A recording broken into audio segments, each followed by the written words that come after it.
The candle on table 7 had been burning for exactly 11 minutes when Dante Vitale walked through the door.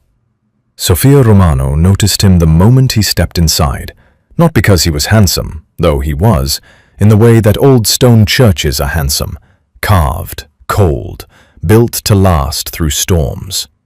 She noticed him because every single person in the restaurant went quiet when he entered. Not the polite quiet of a busy dining room catching a brief pause, the deep, held breath quiet of people who instinctively understood that the wrong words spoken near this man could end badly.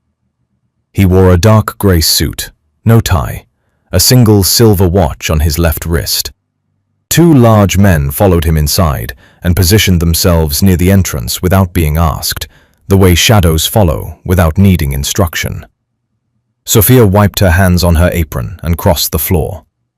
"Mr. Vitale," she said, keeping her voice steady. "Table 7, as always." He looked at her then, really looked, the way people rarely did anymore. His eyes were dark and unhurried, like someone who had long ago stopped being surprised by anything the world offered. "You're not Enzo," he said. "My grandfather retired 6 months ago." She held his gaze. "I'm Sofia. I run the restaurant now."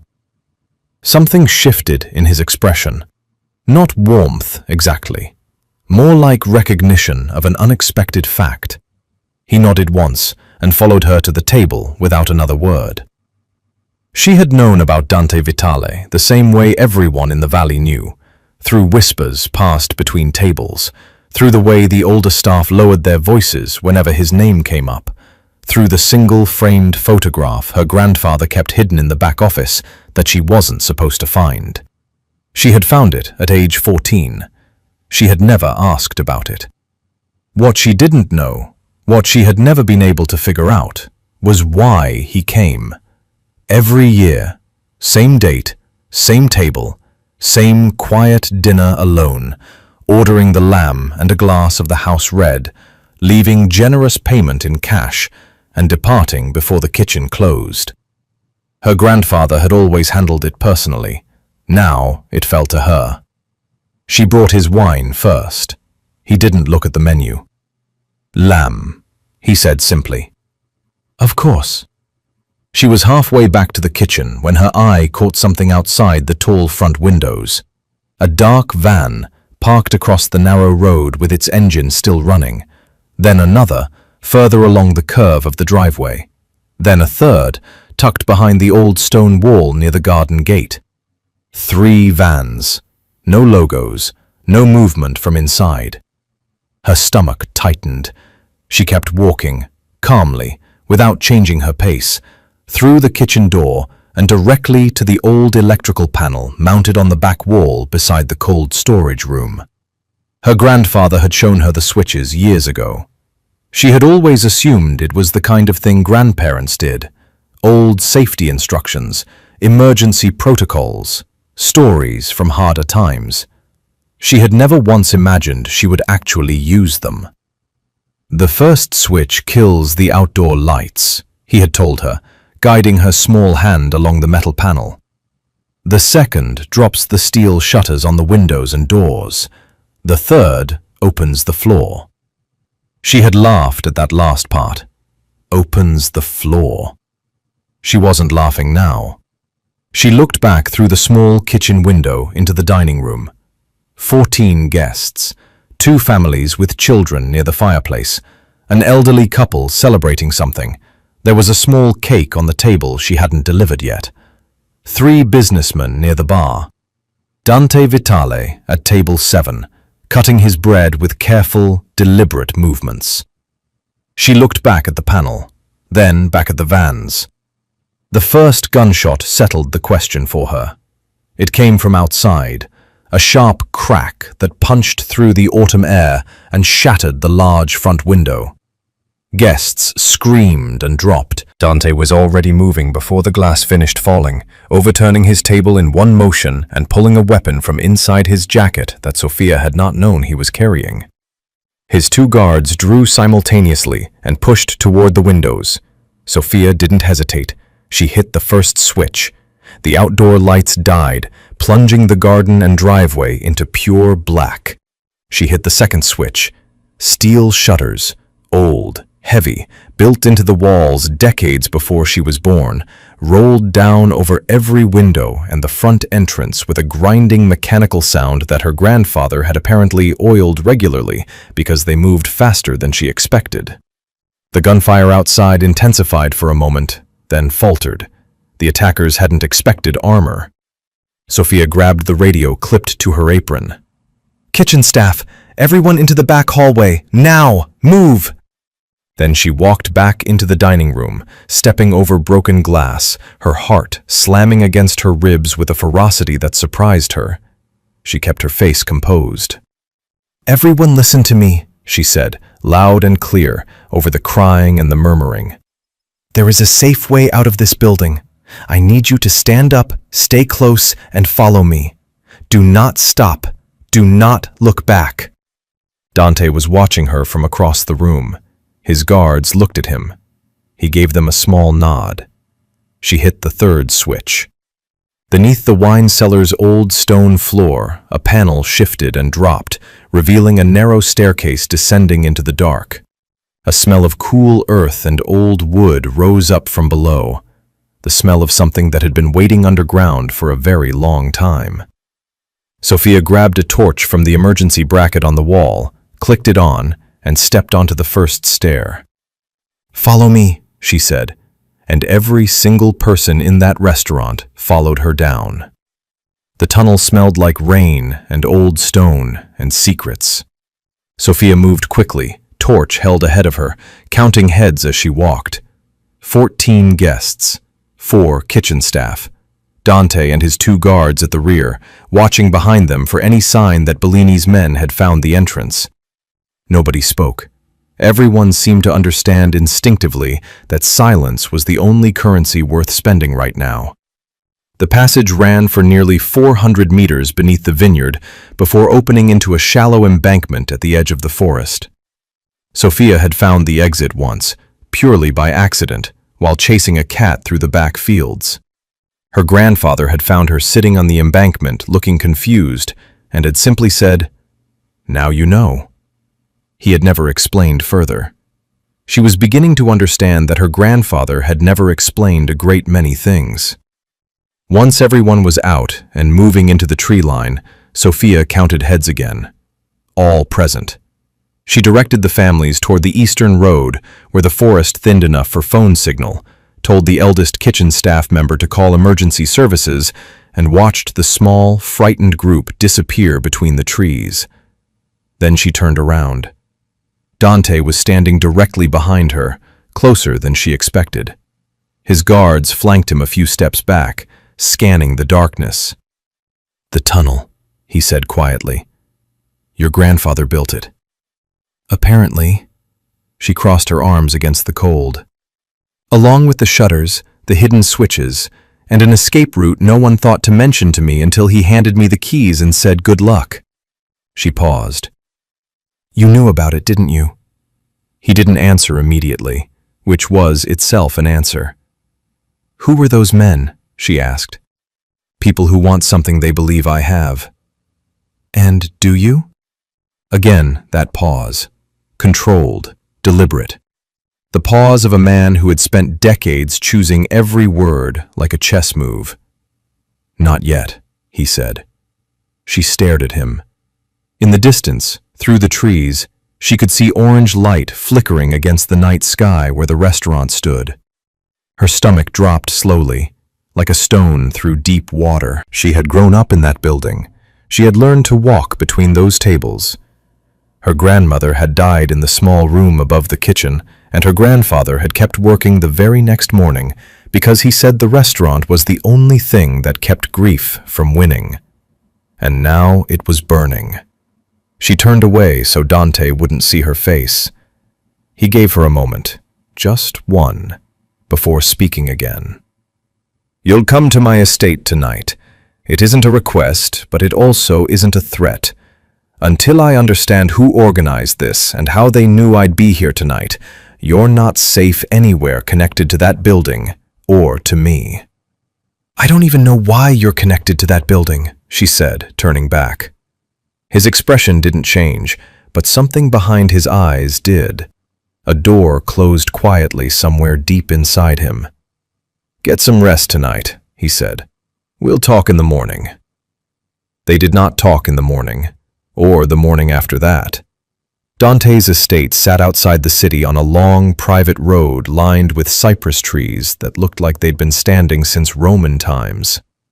The house itself was enormous and aggressively quiet, the kind of quiet that comes not from emptiness, but from discipline. Staff moved through the corridors without sound. Doors closed softly. Even the clocks seemed to tick more carefully here.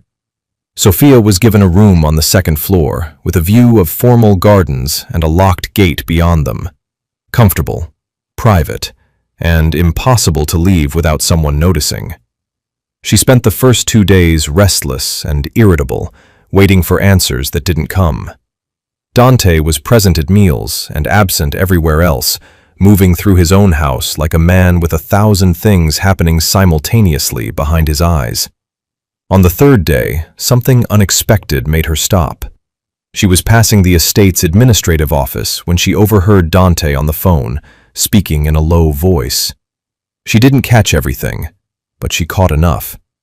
He was paying her restaurant staff, not severance, full salaries.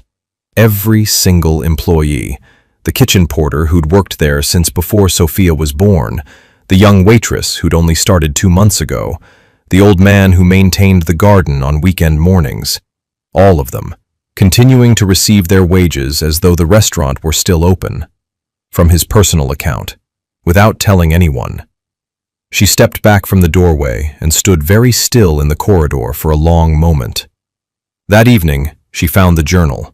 It was tucked inside a box of her grandfather's belongings that the insurance investigator had recovered from the undamaged portion of the cellar. Old leather cover, pages slightly yellowed at the edges, and a brass lock on the front that was small and unusual and shaped unlike any keyhole she had ever seen. At the bottom of the box, wrapped in a cloth, was a brass key. She tried it. It didn't fit. She sat on the edge of the bed holding both objects, the locked journal and the useless key, and stared at them until the room went dark around her. Somewhere in this story, she thought, there's a door I haven't found yet. The journal was useless without the right key, but the wrong key told her something important. Sophia turned the brass piece over in her fingers for the 3rd night in a row, studying it under the lamp. It was too small for a door, too large for a jewelry box. The teeth were unusual, asymmetrical, almost like a code rather than a simple mechanism. Her grandfather had been a practical man. He didn't own things without purpose, which meant the door this key opened wasn't one she had found yet. She opened the journal the only way she could, carefully prying the brass lock mechanism with a hairpin until it gave with a soft, reluctant click that felt almost like a sigh. The pages were dense with her grandfather's handwriting, small and slanted, mixing Italian with dialect words she had to read twice to understand. Most of it was ordinary, supply records, staff notes, seasonal menus stretching back decades, but tucked between pages dated 25 years ago were hand-drawn maps, not of the restaurant above ground, of what was beneath it. She went to Dante that same night. He was in his study, jacket off, reading something he closed without hurrying when she entered. She dropped the open journal on the desk in front of him and watched his face. He looked at the maps for a long moment. Then he looked at her. "You picked the lock," he said. "You stopped answering my questions," she replied. "We need to go back to the restaurant, tonight, before whoever attacked us decides to start digging." Something shifted in his expression. That same door closing again, except this time it didn't close all the way. He looked at the maps once more, then stood without another word and reached for his jacket. 2 hours, he said. "We leave in 2 hours." They went with only one guard, a quiet man named Enzo, who shared her grandfather's name and seemed to operate entirely without nerves. Dante drove himself, which surprised her. She had assumed men like him were always passengers. The restaurant looked worse in person than she had imagined from a distance. The front half of the building had taken the most damage. Walls blackened, the beautiful old wooden entrance completely gone, the stone archway her grandfather had restored by hand, standing alone like a gravestone. But the back section, the wine cellar and the kitchen below, had survived largely intact, protected by the same thick stone walls that had kept the building standing through 2 actual wars. They moved fast and without lights, using only a single torch aimed low at the ground. Sophia navigated from memory and from the maps, counting steps through the cellar the way her grandfather had once counted them aloud to her as a game, pretending they were pirates hunting buried treasure. She stopped at the far wall, behind the oldest wine rack, a heavy iron structure bolted to the stone that had always seemed too permanent, too deliberately placed for something that only held bottles. "Help me with this," she said. It took all 3 of them. The rack swung outward on a hidden hinge, smooth and counterweighted in a way that confirmed someone had engineered this with great care. Behind it, set into the stone, was a low door with a lock she recognized immediately. The same asymmetrical keyhole. Her hands were steady as she inserted the brass key. This time, it turned. The chamber beyond was small, perhaps 4 meters by 4, with a low ceiling and walls of dry, undressed stone. It smelled of sealed air and time. A single metal shelf ran along the back wall, and on it sat stacked bundles of documents, rolled maps tied with ribbon, a cardboard box of photographs, and at the center, a sealed metal case about the size of a briefcase, dull silver and fastened with 2 combination locks. Sophia stepped inside and stood very still. 25 years. This room had sat untouched for 25 years, while her grandfather served lamb and poured wine and smiled at customers above it. She reached for the photographs first. She recognized her grandfather immediately, younger, thinner, more serious than she had ever seen him in life. Beside him, in several photographs, stood a man she didn't recognize, and a woman she almost didn't recognize, because the last time she had seen that face, it had been in a small framed picture on her grandmother's bedside table. Her mother. Her throat tightened. Dante was beside her now, looking at the same photographs.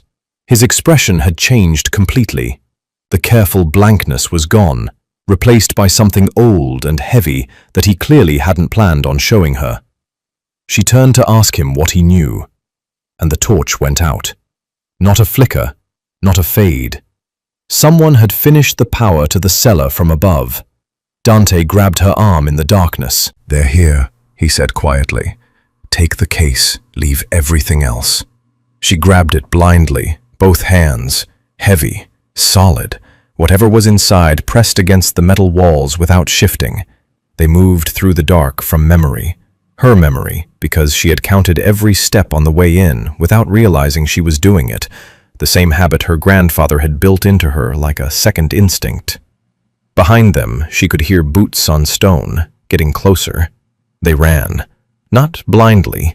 Sophia ran with the particular focus of someone who had spent her childhood treating this building like a playground, who knew which step in the cellar staircase creaked on the left side but held firm on the right, who knew the back passage through the kitchen connected to the same tunnel system they had used the night of the attack. Dante followed without question, which told her something about him she filed away for later. The guard, Enzo, covered their rear, moving backwards through the dark with a professional calm that Sophia found both reassuring and faintly terrifying. They burst out through the tunnel exit into the cold night air and kept moving, across the open field at a low run, into the vineyard rows where the dead winter vines gave just enough cover, then down the slope toward the river crossing where Dante had parked the car an hour earlier under a stand of trees. Behind them, Flashlight beams swept the field from the direction of the restaurant. Voices carried on the cold air, sharp, organized, methodical. These weren't panicked men. They were searching the way people search when they know exactly what they're looking for. They reached the car. Dante started the engine without headlights and rolled slowly along the riverbank until the ground firmed into a gravel track, then accelerated into the dark. Nobody spoke until the lights of the city appeared on the horizon. Back at the estate, Sophia sat at the long kitchen table with the metal case in front of her, while Dante worked the combination locks with a slim tool from his desk drawer. Enzo stood by the window. Nobody had suggested sleep. The locks gave after 8 minutes. Inside, packed tightly in a waterproof sleeve, were letters. Not documents, not evidence files, not maps or legal records. Letters. Personal ones, handwritten on plain paper in 2 different sets of handwriting. One she recognized immediately as her father's, careful and slightly formal, the way he had always written even grocery lists. The other handwriting was different, broader strokes, more impatient. She looked at Dante. He was already looking at her. "That's your handwriting," she said, not a question. He pulled a chair out and sat down across from her. For the first time since she had met him 4 days ago, he looked like a man who had run out of reasons to delay an honest conversation. "Yes," he said. She read slowly.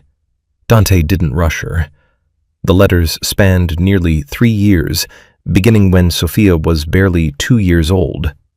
Her father's first letter was careful and formal, the letter of a man approaching someone dangerous with great deliberateness, the way you might approach a fire you needed but didn't fully trust. He wasn't asking for money. He wasn't asking for protection for himself. He was asking Dante to look the other way. Her father, it turned out, had been quietly doing something extraordinary and entirely unofficial, building an informal network that helped ordinary families escape Bellini's territory. Not dramatically, not violently. Paperwork filed in the right places, drivers arranged, properties quietly purchased under names Bellini wouldn't recognize. Small, careful acts repeated hundreds of times across several years. He had never carried a weapon. He had never attended a meeting with men like Dante. He existed in the spaces between worlds, doing what he could with what he had. And he had been terrified that Dante would one day view his activities as interference. Dante's replies were short, direct, and completely unexpected. "I am aware of what you are doing. I have been aware for some time. You have my word that my people will not interfere. Do not mistake my silence for ignorance. Mistake it for a choice." The correspondence continued. Gradually, reluctantly, the tone shifted from cautious strangers to something closer to mutual respect, the kind that grows between people who disagree about many things, but agree about the ones that matter. The final letter from her father was dated 2 weeks before her parents disappeared. Sophia's hands slowed as she read it. "Dante, I believe Bellini knows. I don't know how, but the signs are there. I am not writing to ask you to intervene. I know what that would cost, and I won't ask it. I am writing to ask for one promise only. If anything happens to us, protect the restaurant. Keep it alive, whatever it costs you. One day, my daughter will need what's buried beneath it. She doesn't know it yet, but she will." The room was very quiet. Sophia set the letter down on the table and stared at it for a long moment, her jaw tight, her eyes dry in the way that eyes go dry when the feeling is too large to become tears immediately. "You kept it alive," she said finally. "All these years, the accounts, the repairs, the supplies, that was you." "Yes." "He asked you once, in a letter, and you did it for 25 years without telling anyone." Dante said nothing. He didn't offer it as something noble. He didn't frame it as a sacrifice. He simply sat across from her with the steady patience of a man who had quietly carried something heavy for a very long time and had never expected to be thanked for it. Sophia looked at him, really looked, the way she hadn't let herself until now, and for the first time since this began, she stopped waiting for him to become the man she had expected him to be. The morning after reading the letters, Sophia did something she hadn't done in 3 days. She called her uncle. Victor Romano was her father's older brother, a careful, well-dressed man who had built a modest property business in the years following her parents' disappearance and now lived in a large house on the edge of the city with a housekeeper and a collection of antique clocks that he polished every Sunday. He had always been kind to Sophia in a distant, slightly formal way. Birthday cards arrived on time. He attended her graduation. When her grandfather retired, Victor had offered to help with the restaurant's legal paperwork without being asked. He was, by every visible measure, a decent man. He answered on the second ring. "Sophia." His voice carried immediate relief. "I heard about the restaurant. I've been trying to reach you for days. Are you safe?" "I'm safe," she said. "I'm staying with someone while the investigation continues." A brief pause. "Who?" "A contact of grandfather's." She kept it vague deliberately, watching her own instincts the way Dante had quietly taught her to do, simply by example. "Victor, I need to ask you something, and I need you to be honest with me." "Of course." "After my parents disappeared, you inherited most of the family property. The land, the northern house, the accounts." She kept her voice even. "Did anyone help make that happen?" The pause this time was half a second longer than it should have been. "Sophia, that was handled entirely through the courts. Everything was completely legitimate. I can show you the paperwork if—" "That wasn't what I asked." Silence. "I'll come to you," he said finally. "We should speak in person, not over the phone." "I'll be in touch," she said, and ended the call. She stared at the phone in her hand for a moment. Then she went to find Dante. She found him in the study with 2 of his senior men, looking at a city map spread across the desk with several locations marked in red ink. He glanced up when she entered and read her expression immediately. "Sit down," he said to her, and to his men. "Give us a moment." They cleared the room without hesitation. "My uncle is hiding something," Sophia said. She relayed the conversation precisely, the pauses included, the slight shift in his voice when she had pushed past the surface answer. Dante listened without interrupting, which she had come to understand was how he listened to everything. Completely, storing each detail the way a library stores books, quietly and permanently. When she finished, he was still for a moment. "Victor Romano," he said slowly, as if tasting the name for the first time.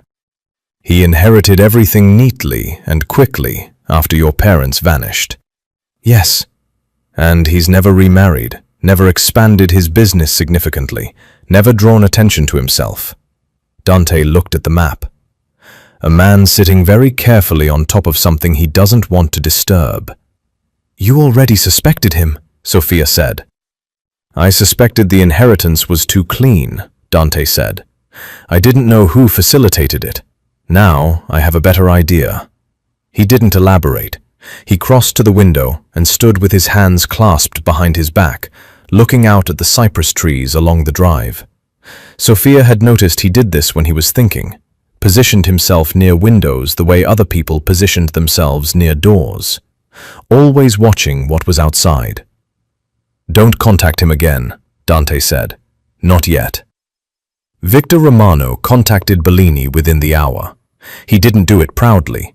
He sat in the small back office of his property firm with the door locked and his hands not quite steady, and told Bellini's intermediary that Sophia was alive, that she was under Dante Vitale's protection, and that she had recovered the metal case from beneath the restaurant.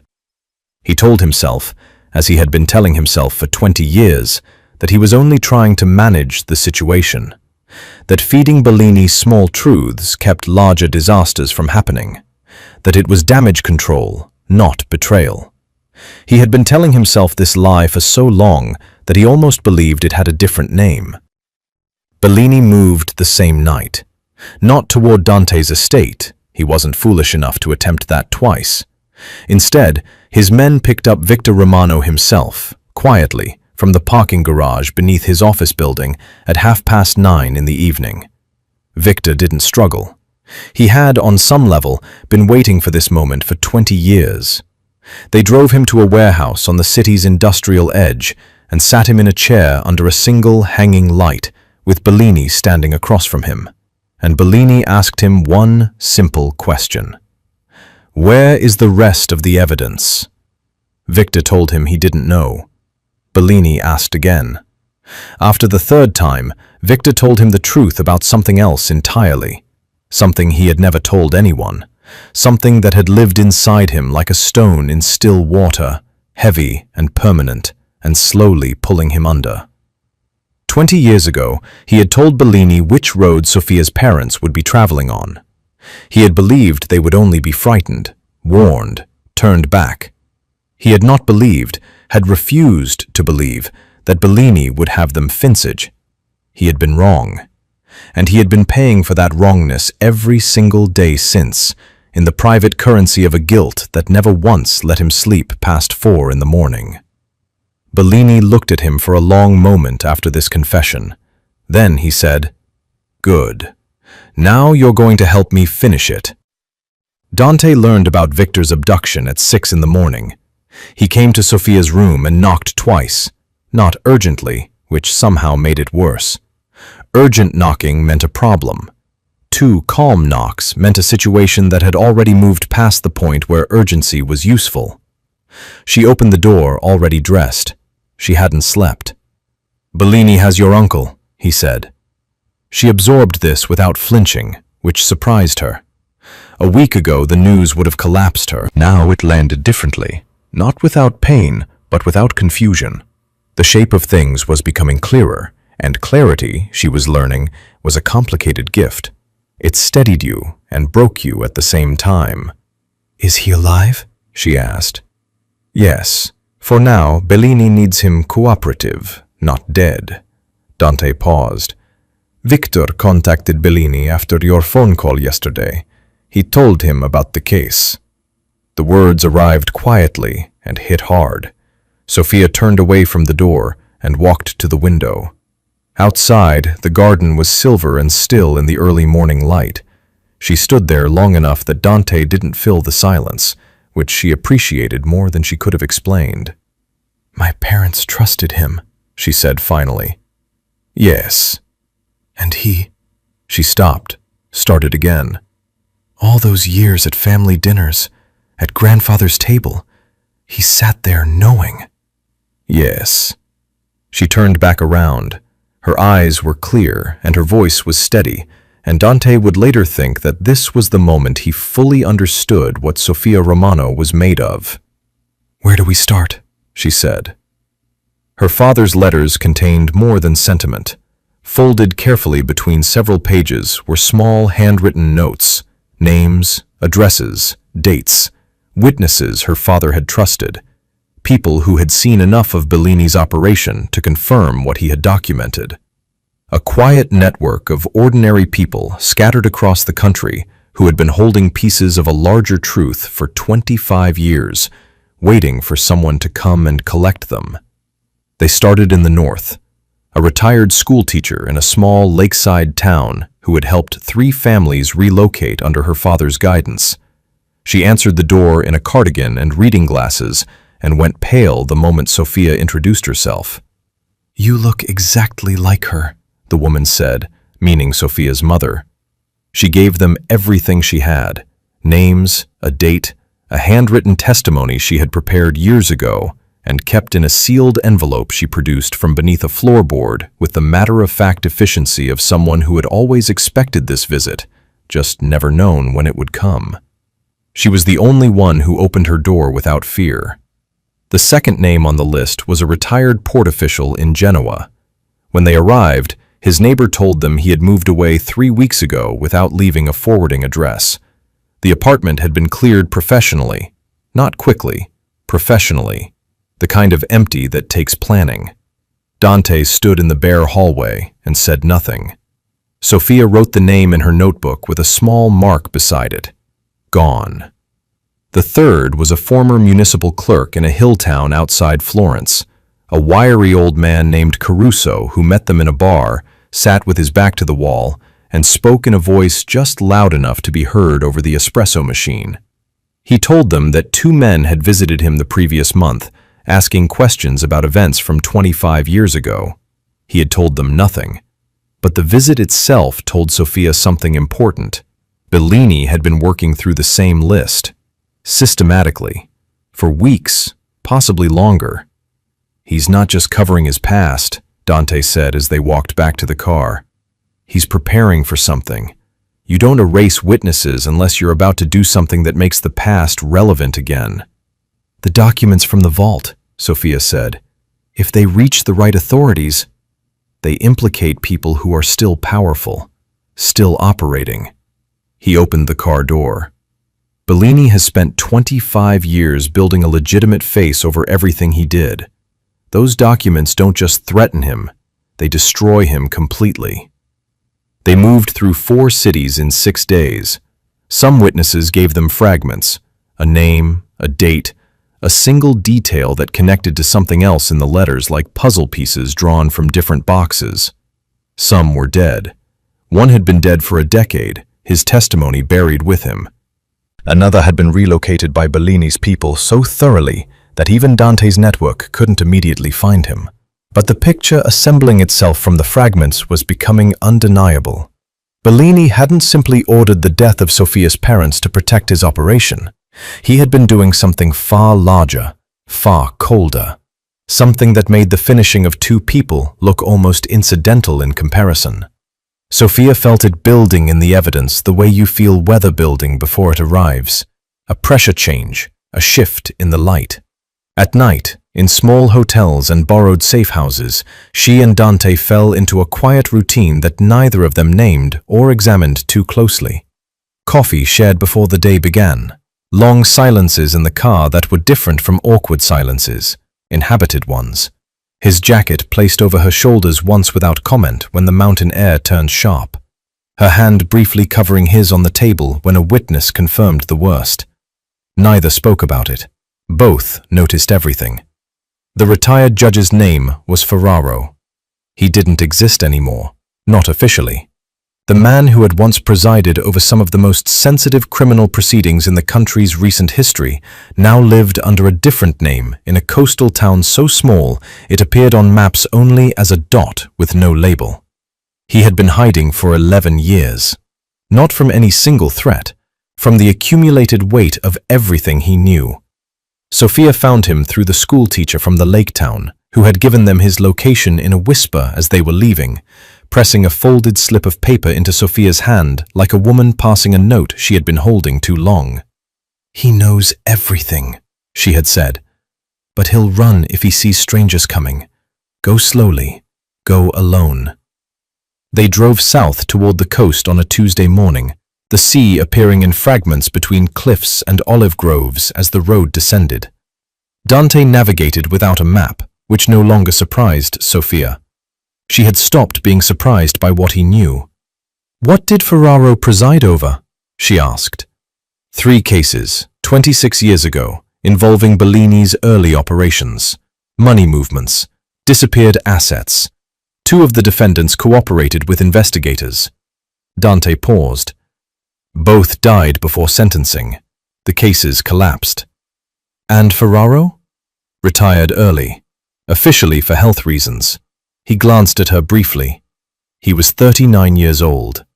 Sophia looked out at the sea. "He ran," she said. "He survived," Dante replied. The distinction, coming from him, carried considerable weight.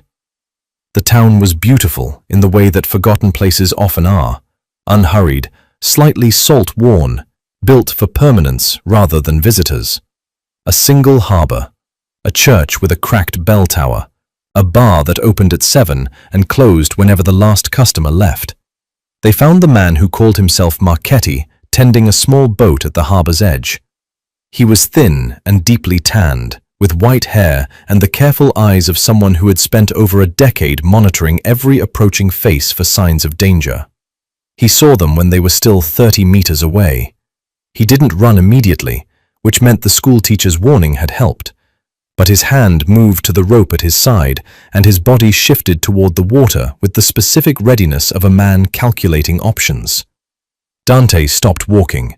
He held up both hands, empty, and simply waited. It was Sophia who kept moving forward alone, slowly, as the schoolteacher had instructed, stopping at a comfortable distance with the morning sun behind her. "My name is Sophia Romano," she said. "My father was Antonio Romano." The old judge went very still. "He spoke about you," Sophia continued. "Not by name, but I've been reading his letters for a week, and I understand now what he was doing and why. I'm not here on behalf of anyone who wants to harm you. I'm here because I think you've been waiting 11 years for someone to finally come and ask the right questions." Ferraro looked at her for a long moment. Then he looked at Dante, still standing 30 meters back with his hands visible. "Is that Vitale?" he said. "Yes," Sophia said. Another long pause. The sea moved quietly against the harbor wall. "Come inside," Ferraro said. He made coffee without asking if they wanted any, and set out 3 cups on a small kitchen table with the automatic hospitality of a man who had once entertained frequently and now entertained no one. His hands were steady. His voice, when he began, was the voice of someone releasing a pressure that had been building for a very long time. He spoke for nearly 2 hours. Sophia took notes. Dante listened without moving. What Ferraro described was not a single crime, but an architecture. A deliberate, patient, sophisticated construction built over years. Bellini had not simply finished people, or moved money, or intimidated rivals. He had done something far more calculated. He had started wars. Not openly, never openly. Through careful manipulation. Anonymous information fed to competing families about betrayals that hadn't happened. Evidence planted. Meetings arranged under false pretenses. Alliances broken by whispers rather than weapons. Family after family had turned on each other over the course of nearly a decade, burning through resources and loyalty and blood.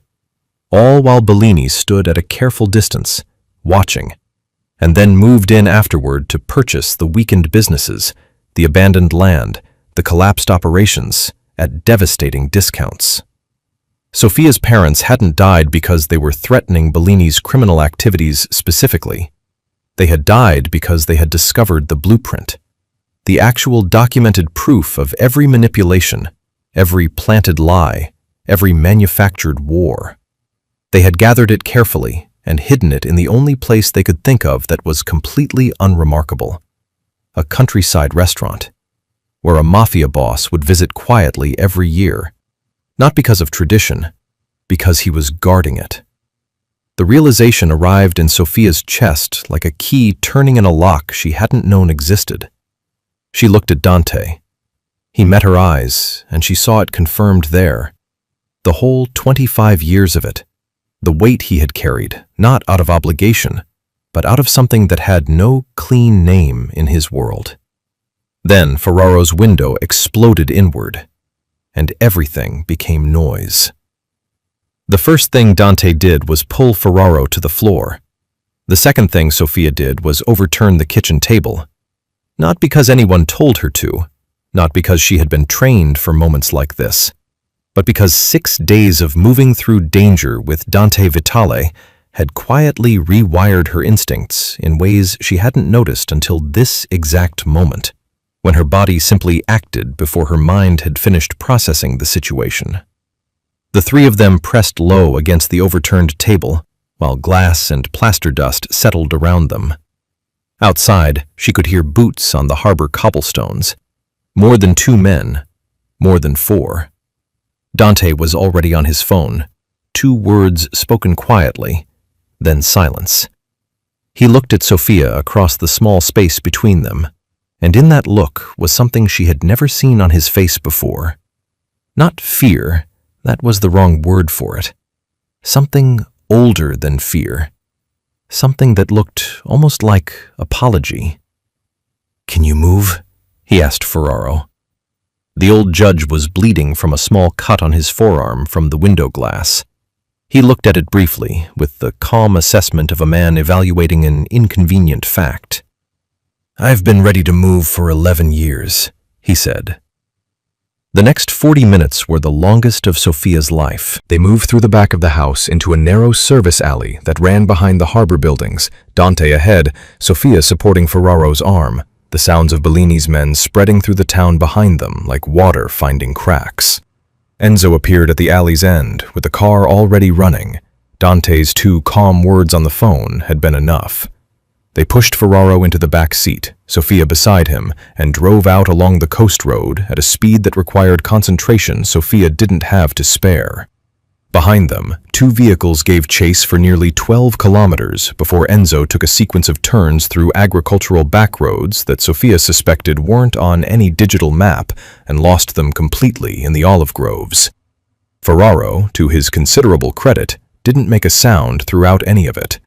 When they finally stopped at a safe house an hour inland, a farmhouse Dante apparently owned under a name that wasn't his, the old judge sat down at the kitchen table, accepted a glass of water, and said, "I'd like to finish what I was saying, if you don't mind." He spoke for another hour. He gave them names, dates, case numbers from proceedings that had been officially closed but never genuinely resolved. He described evidence he had personally preserved, copies of documents he had made before his official retirement, stored with a notary in Rome under instructions to release them only upon his death or his explicit instruction. "I'll give the instruction," he said, looking at Sofia. "It's past time." Then he said the thing that reordered everything.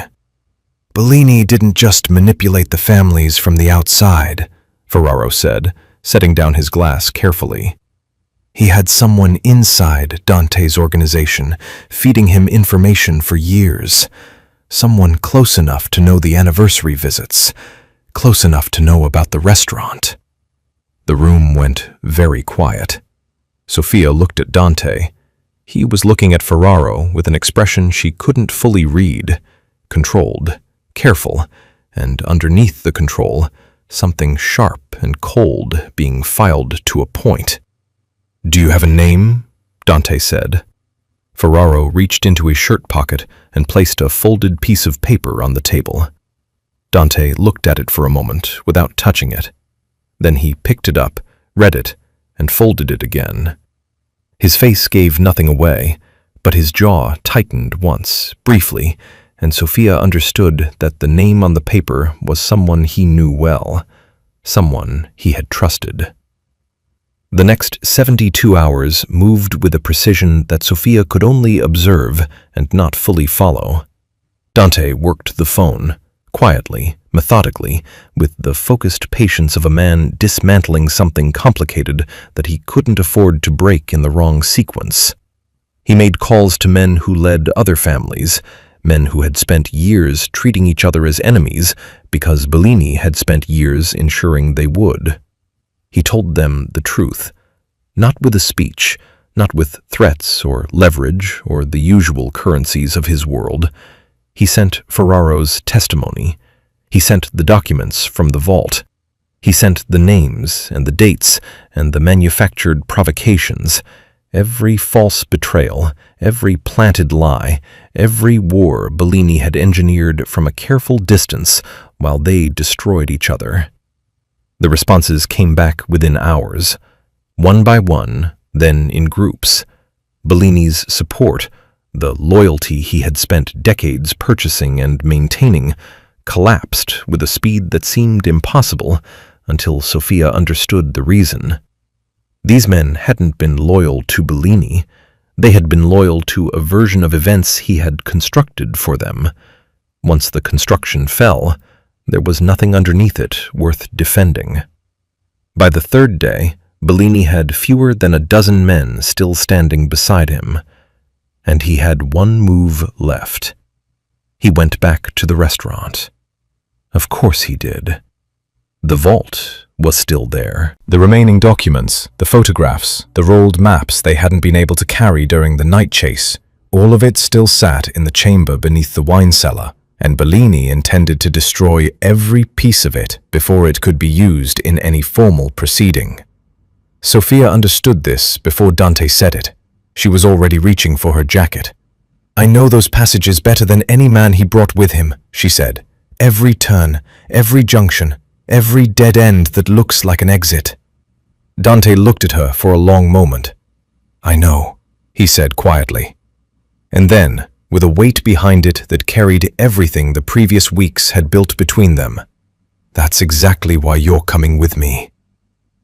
They arrived at the ruined restaurant under a sky going dark at the edges, the last light sitting flat and orange on the damaged stone walls. Bellini's vehicles were visible from the tree line, 3 of them carelessly parked, the confidence of a man who believed he had already won. Dante's people took the perimeter quietly, efficiently, the way they did everything. Sofia took the passages. She moved through the underground network alone, torch off, navigating by touch and memory, and the particular quality of the air in each section, the slight temperature drop near the junction, the change in floor texture before the chamber door, the faint sound of movement somewhere ahead that told her exactly where Bellini's men had gone, and, more importantly, where they hadn't. She sealed 3 exits from the inside before they realized what was happening. When Bellini finally understood that the passages were closing around him, he turned back toward the vault and found Sofia standing in the entrance to the chamber with a torch held level and steady, blocking the only remaining way in or out.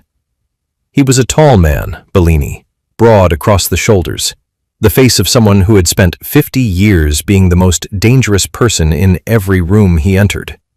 He looked at her with genuine surprise, which was, Sofia thought, exactly how a man like that should meet the end of everything he'd built.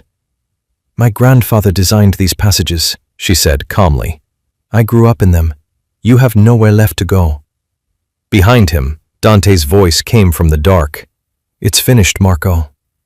Bellini went still. The fight left him, not dramatically, but practically, the way a fire goes out when the oxygen is finally cut off. He understood the geometry of his situation. Surrounded below ground by passages he didn't know, by a woman who knew every inch of them, with Dante behind him and his own men gone silent above. He put his hands up. The trial lasted 4 months. Sofia attended every session. Not because she was required to. She had given her testimony in the 3rd week and was legally free to step away after that. She attended because she had spent her entire life being kept outside the truth of her own story, and she had decided, quietly and permanently, that she was done with being kept outside of anything. Bellini's legal team was expensive and skilled, and ultimately useless. Ferraro's testimony alone would have been sufficient. Combined with the vault documents, the letters, the witness accounts collected across 6 cities, and the testimony of 3 family heads who had finally understood the scope of what had been done to them, the case assembled itself with the terrible clarity of something that had always been true, and was simply now, finally, visible. The judge read the verdict on a gray Thursday morning. Sofia sat in the 3rd row and felt nothing dramatic when it came. No flood of relief, no collapse of tension, just a quiet settling, like a building finding its foundation after years of subsidence, something underground shifting back into its proper place. Bellini was taken from the courtroom without looking at her. She hadn't expected him to. Men like that, she had learned, looked at their own reflections until the very end. Victor came to her 3 weeks after the verdict. He didn't call ahead. He simply appeared at the door of the temporary apartment she was renting near the old neighborhood, hat in hand in the most literal sense, looking 10 years older than he had the last time she had seen him. She let him in because she had already decided she would, long before he arrived. He sat at her small kitchen table and told her everything from the beginning. The full account, without softening or self-justification, in the flat, exhausted voice of a man who had rehearsed this confession so many times, across so many sleepless mornings, that the words had worn smooth. He had told Bellini the route. He had believed it would only be a warning. He had been wrong. He had known he was wrong by the following morning, and had carried that wrongness inside him every day since, like a wound that wouldn't close because he had never allowed it to. Sophia listened without interrupting. When he finished, she was quiet for a long moment. "I'm not going to tell you I forgive you," she said finally. "Not today. Maybe not for a long time. But I understand the difference between a man who made a terrible choice and a man who is a terrible person." She looked at him steadily. "You're going to stand up publicly and tell the truth about your role. All of it. Not in a lawyer's office, in front of people." Victor nodded without hesitation. "Yes," he said. "I know." He did exactly that 2 weeks later at a press conference his own lawyer advised him against. He accepted full civil responsibility for his role in the events surrounding his brother's death. He signed over the properties he had inherited to a foundation established in Sophia's parents' names. He wept once, briefly, and did not hide it. Sophia watched from the back of the room. She did not hold his hand, but she did not leave either. The restaurant took 8 months to rebuild. Sophia oversaw every decision personally, not obsessively, but with the particular attention of someone who understands that the details of a place carry its meaning. The original stone walls were preserved where possible. The iron wine rack was reinstalled on its hidden hinge, the chamber beneath it sealed now, but documented, its existence acknowledged rather than hidden. Her grandfather came back for the final 2 weeks of work. He walked through the rebuilt rooms slowly, touching walls and door frames with his fingertips, the way you touch something you weren't sure you'd see again. He didn't say much. He didn't need to. On the last evening before the opening, he sat at table 7 with a glass of the house red and looked at Sophia across the room. "Your father would have been proud," he said. She had been holding that sentence in reserve for herself for months, and hearing it aloud was different from imagining it. Her eyes went bright for a moment. She let them. Dante came back on the anniversary. The date that had brought him to the restaurant every year for 25 years arrived on a warm evening in early autumn, the kind of evening where the air smells of turned earth and something distant burning, harvest fires in the fields beyond the vineyard. He was not the same man who had walked through the door last year, or rather, he was the same man, but differently arranged. The estate outside the city ran now as a legitimate property and agricultural business. The remaining criminal operations had been quietly dissolved over the preceding months, handed off or shut down with the methodical patience he applied to everything. He had not done this dramatically. He had simply stopped. He walked through the restaurant door, and the room didn't go quiet this time. People nodded. Someone raised a glass, which was, perhaps, the finest thing that had ever happened to Dante Vitale. Sophia came to meet him at the entrance. She was wearing the same apron she had worn the night everything began, which was either a coincidence or wasn't. And with Sophia, he had learned that very few things were coincidences. "Table 7?" she said. "Not tonight," he said. He reached into his jacket pocket and produced something small. Not a weapon, not a phone, not any of the things that had historically come from that pocket. A ring. Simple, old, a band of dark gold that had belonged to his mother and had waited in a drawer for 30 years for a moment worthy of it. He didn't get down on one knee. That wasn't who either of them were. He simply held it between them in the warm light of the restored restaurant with the smell of good food and old stone around them, and he looked at her the way he had been looking at her since a night in the forest when she had guided 14 frightened strangers through the dark without a single tremor in her voice. "I made a promise to your father," he said quietly. "I kept it for 25 years. Now I'd like to make one to you, if you'll let me." Sophia looked at the ring, then at him. Outside, the fields were golden in the last of the evening light. The restaurant that had buried secrets and survived fire and carried the weight of 25 years of grief was full of people eating and laughing and living, which was the only thing it had ever really been built for. "You're going to be very bad at taking nights off," she said. "Probably," he admitted. She took the ring, and the restaurant, which had once hidden everything that mattered, now held something it had never held in all its long and complicated life. A beginning.